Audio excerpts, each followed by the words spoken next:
let's take it from the top. How would you define your gender? Um, I don't know. That's kind of a hard question because I was born a female and I kind of just stuck with that. It wasn't that I didn't deliberate on it like as I got into my 20s. Um, but I just kind of started doing whatever I wanted to do and dressing and expressing myself in whatever way felt the most comfortable and natural independently and ended up here still. So, my next question, you kind of answered it, but what kind of experiences brought you there? Or, you mentioned that you came out of the womb and people were like female, and you kind of stuck with it. You were into it. What experiences affirmed that for you? I was lucky. Both my parents really didn't care what I did. My dad was just as excited for me to be on the flag football team or in like show choir, and he would like show up hard for both, and my mom was the same way.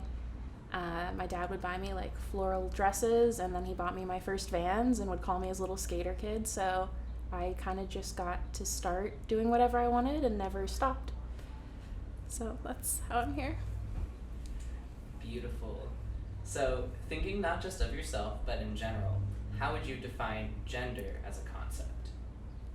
The more I learn about gender, the less I think it really exists in any way I can even articulate it. Because as soon as you start going into female and male, you're pulling at all of like the societal gender roles, and like who's really to say dressing like a skater kid makes you more masculine. Like you can do that and is more of a feminine way. So it's hard to find an in-between that just is being, and that is the best way I can explain it is I find people who are most comfortable in their gender are just being who they are without any external input, and that is what I think gender really boils down to.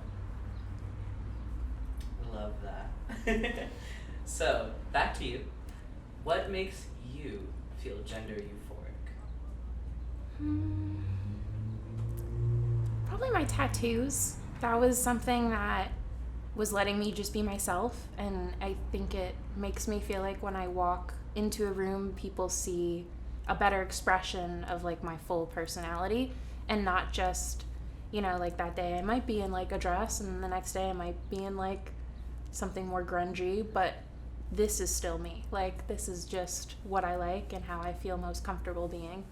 So things like that, anything that lets me just clearly be who I am at a less surface level makes me feel euphoric.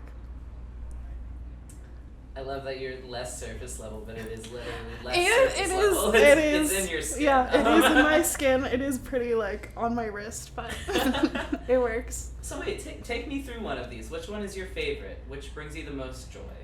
Ooh, right now this was the first thing I got done after quarantine. So this was just like kind of coming back to myself. But the cherry is like I write a lot, and I was like working on a zine called like Cherry Emotional, and it's like a little happy cherry and a sad cherry, and that's how I feel like my mood fluctuates. So this one, probably my favorite, but this one my favorite for right now. I like that. There's like a time qualification. Yeah, no, they all do. My mom calls it my living mural, so everything that gets added somehow relates to me at that time. There you go. All right, so here's another fun one. What would you tell someone who is thinking about their gender for the first time? Don't think too hard. Just lean into what makes you feel full. Like whatever way you can put yourself into the world and feel centered in it, that's it. Just lean into that as hard as you can and let everything fall around it. Speaking to all the trans youths of internet land, what is one sentence that you're going to be gifting them for this Pride?